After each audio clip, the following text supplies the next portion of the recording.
Assalamualaikum warahmatullahi wabarakatuh. Perkenalkan, saya Nugra Wali Asgar dari kelas A Akuntansi S1.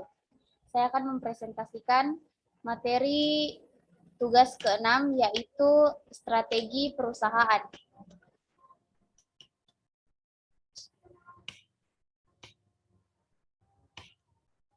Soal yang pertama, apa yang dimaksud strategi? Mengapa perusahaan perlu melakukan strategi?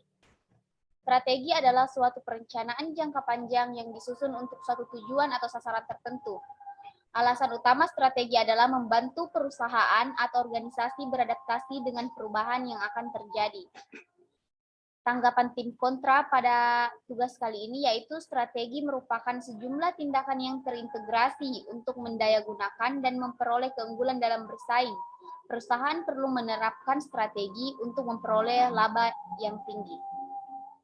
Pertanyaannya, apakah alasan manajemen penting untuk organisasi? Jawaban, karena untuk bisa mencapai tujuan, mengatur faktor-faktor produksi, dan mengumpulkan dan mengatur sumber daya secara efektif. Selanjutnya, uraikan komponen-komponen dalam strategi. Yang pertama, misi perusahaan atau organisasi, menggambarkan tujuan atau alasan mengenai keberadaan organisasi. Yang kedua, tujuan, yang merupakan hasil akhir dari suatu aktivitas atau kinerja. Yang ketiga, strategi, yaitu keterampilan dan ilmu memenangkan persaingan. Yang keempat, kebijakan, yaitu cara mencapai tujuan perusahaan.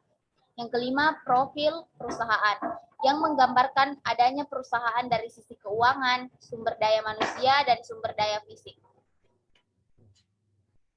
The next, apakah yang dimaksud dengan manajemen strategis? Bagaimana proses dari manajemen strategi sebuah perusahaan? Manajemen strategis adalah seni dan ilmu penyusunan, penerapan. Manajemen strategis berfokus pada proses penetapan tujuan organisasi dan mengalokasikan sumber daya untuk menerapkan kebijakan dan merencanakan pencapaian tujuan organisasi. Ada 3 tahapan dari strategis manajemen, yaitu perumusan strategi, pelaksanaan strategi, dan evaluasi strategi. Pertanyaannya, apa saja kelebihan dan kekurangan manajemen strategis? Kelebihannya yaitu membantu para manajer dalam mengambil keputusan dan meminimalisir kesalahan yang ada. Kekurangannya yaitu memerlukan investasi dalam waktu dan tenaga yang besar serta keadaan pada lingkungan akan berubah. Yang kedua, sebutkan tahapan strategis secara lebih rinci. Yang pertama, tahap perumusan strategi. Ini mencakup visi misi, identifikasi peluang, ancaman, serta penentuan kekuatan dan kelemahan perusahaan. Yang kedua, tahap implementasi strategi.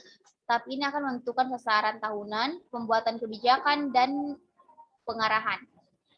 Yang ketiga, tahap evaluasi, mencakup penilaian dan perolehan informasi. Soal selanjutnya, sebutkan beberapa tingkat strategi di perusahaan. Yang pertama ada tingkat korporasi, yaitu keputusan yang dibuat berdasarkan pada orientasi nilai dan volume. Yang kedua tingkat bisnis, yaitu strategi yang lebih banyak digunakan pada level mid perusahaan, cirinya jangka waktu pendek. Yang ketiga tingkat fungsional, yang melibatkan masalah-masalah operasional pada aktivitas resiko rendah. Soal yang terakhir, apakah yang dimaksud dengan matriks BCG? Matriks BCG adalah matriks yang dirancang oleh grup Boston untuk membantu dalam mengambil keputusan atau investasi. Pertanyaannya, berapa jenis matriks BCG?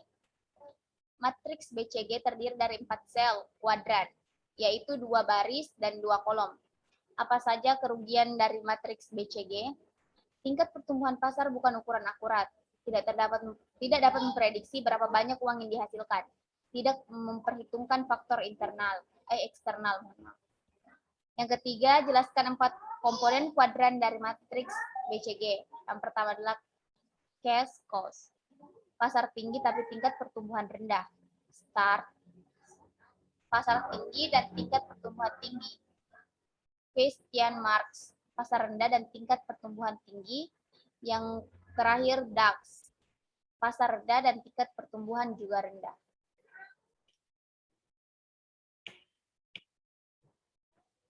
Mungkin hanya itu yang dapat saya presentasikan kali ini. Lebih dan kurangnya mohon dimaafkan. Wabillahi taufiq wal hidayah. Assalamualaikum warahmatullahi wabarakatuh.